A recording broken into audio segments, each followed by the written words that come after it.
এত বড় সাহস আমার মুখে মুখে তর্ক করিস না, হারামজাদি। বাবা এই নাও, এই ঝাড়ুটা দিয়ে মাকে মারো, তাহলে মার অনেক ব্যথা লাগবে।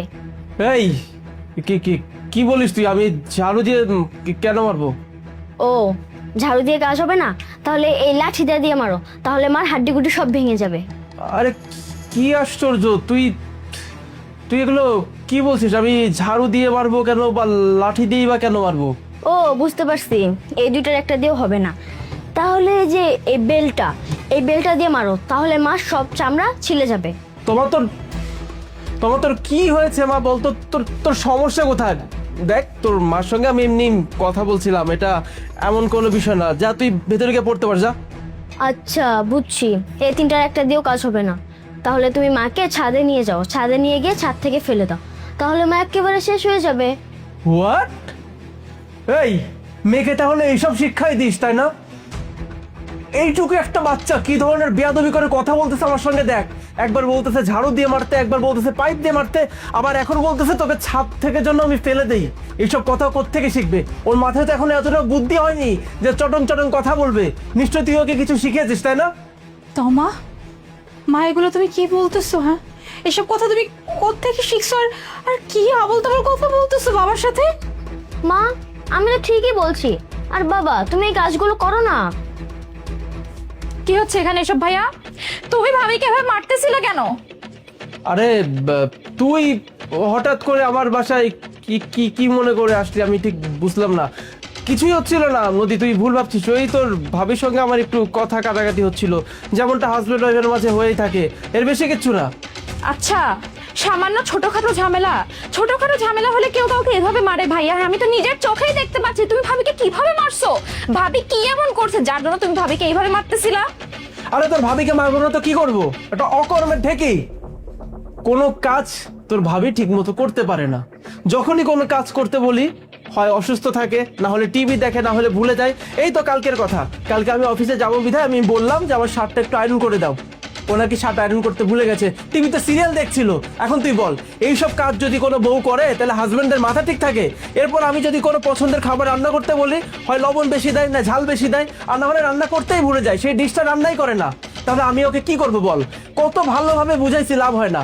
এর জন্যই তো ওর গায়ে হাত তুলতে হচ্ছে। আর তাছাড়া মাঝে মধ্যে না বউদেরকে শাসনও করতে হয়, নাহলে হয় না। ব্যাস, সামান্য এই ছোট ছোট ভুলগুলোর কারণে তুমি ভাবিকে এইভাবে মারতেছিলা ভাইয়া? আচ্ছা একটা বিষয় ভেবে দেখো তো, তুমি তো আমাকেও বিয়ে দিছো তাই না? আমারও তো শ্বশুর বাড়ি আছে, আমার হাজবেন্ড আছে। আমার শ্বশুর বাড়ির মানুষজন বা আমার হাজবেন্ড যদি এভাবে কথায় কথায় আমার গায়ে হাত তুলতো বা ছোট ছোট ভুলগুলোর কারণে আমাকে এভাবে মারতো, তাহলে তোমার কেমন লাগতো ভাইয়া? ঠিক তেমনই তুমি যখন ভাবিকে মারো, ভাবির গায়ে হাত তুলো, তখন ভাবির ফ্যামিলির মানুষজন এবং ভাবিরও সেম ওই রকমই ফিল হয়, বুঝতে পারছো? আর হ্যাঁ, তো আমার একটু আগে এসে যা যা বলেছে এগুলো সব আমি ওকে শিখাই দিছি। গতকাল রাতে তো আমার ফোন করে আমাকে সবকিছু বলছে যে তুমি কিভাবে প্রতিনিয়তই ভাবির গায়ে হাত তুলো, তাই আমি আজকে আসতে বাধ্য হয়েছি ভাইয়া।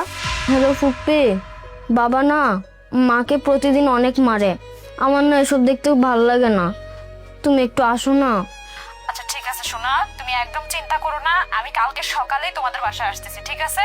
ঠিক আছে। গুড গার্ল, যাও এবার গিয়ে পড়তে বসো।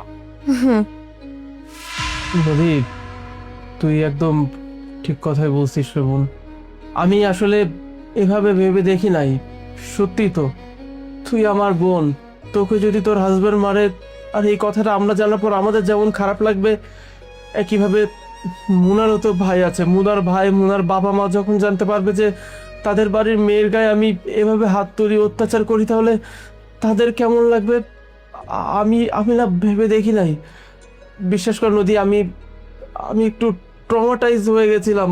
আর তুই তো জানিস যে আমার কত রাগ। আমার যখন রাগ উঠে আমি আমার নিজেকে কন্ট্রোল করতে পারি না, আমি যা ইচ্ছে তাই বলে দেই, এমনকি ওর গায়ে হাত পর্যন্ত তুলে ফেলি। মুনা, মুনা, আই সরি। আমি আমি মাপ চাচ্ছি তোমার কাছে। আমি বুঝতে পেরেছি তোমার সঙ্গে এতদিন আমি যেই কাজগুলো করছি সেটা আমার করা ঠিক হয়নি। আমার আসলে হাজবেন্ড হিসেবে তোমাকে বোঝানো উচিত ছিল। হাজবেন্ড ওয়াইফের মাঝে ঝগড়া হবে, ঝামেলা হবে, এটা ঠিক, কিন্তু কখনো ওয়াইফের গায়ে হাত তোলা উচিত না। আমি অনেক বড় অন্যায় করে ফেলছি মুনা, এইটাই আমার শেষ ভুল মনে করে তুমি আমাকে মাফ করে দাও। আমি কথা দিচ্ছি, আজকের পর আমি কোনোদিনও, আমার যতই রাগ হোক, আমি কোনোদিনও তোমার গায়ে হাত তুলবো না। আমি তোমার কাছে মাফ চাচ্ছি মোনা, তুমি প্লিজ আমাকে মাফ করে দাও। দেখলে তো, হ্যাঁ আজকে কি হলো? নিজের মেয়ে যখন এসে বারবার বলছিল মাকে এটা দিয়ে মারো ওইটা দিয়ে মারো, সহ্য করতে পারতেছিল না, তাই না? আমি তো জানতাম এমন একদিন হবে। মেয়ের সামনে আমাকে যেভাবে মারতে, আমার সাথে যে ব্যবহার করতে, জাস্ট চিন্তা করো, এই মেয়ে যখন বড় হয়ে তোমার কাছে এসে প্রশ্ন করতো যে বাবা তুমি মাকে কেন মারতা, কি অন্যায় করছিল যে মা তাকে এইভাবে মারছো, কি কোনো উত্তর দিতে পারতে? কোনো উত্তরই থাকতো না তোমার কাছে তখন। সেটাই ভাইয়া, এখন থেকে তুমি যতটা নিজে বুঝবা তত তোমার জন্য ভালো হবে, কারণ তোমার একটা মেয়ে আছে, এটা তোমার মাথায় রাখতে হবে। ভবিষ্যতে তোমার এই মেয়েকেও কিন্তু বিয়ে দিতে হবে। বিয়ের পরে যদি তোমার মেয়ের গায়ে কেউ হাত তোলে তখন কিন্তু তোমার ভালো লাগবে না। সো এটা সবসময় মাথায় রেখো। আর হ্যাঁ, এখন থেকে ভাবির গায়ে হাত তোলার আগে 100 বার ভেবে দেখবা। কতবার করে বলতাম যে বাচ্চা মেয়েটার সামনে আমাকে বাবা মেরো না, আমার উপর খারাপ এফেক্ট পড়বে। আমার কথা একটা বারও শুনলো না। তুমি কান্না কেন করতেছো ভাবি? প্লিজ কান্না করো না। আর হ্যাঁ, এখন থেকে যখনই তোমার উপর অন্যায় হবে সেটার প্রতিবাদ করতে শিখো ভাবি, সেটা এখন যেই হোক না কেন।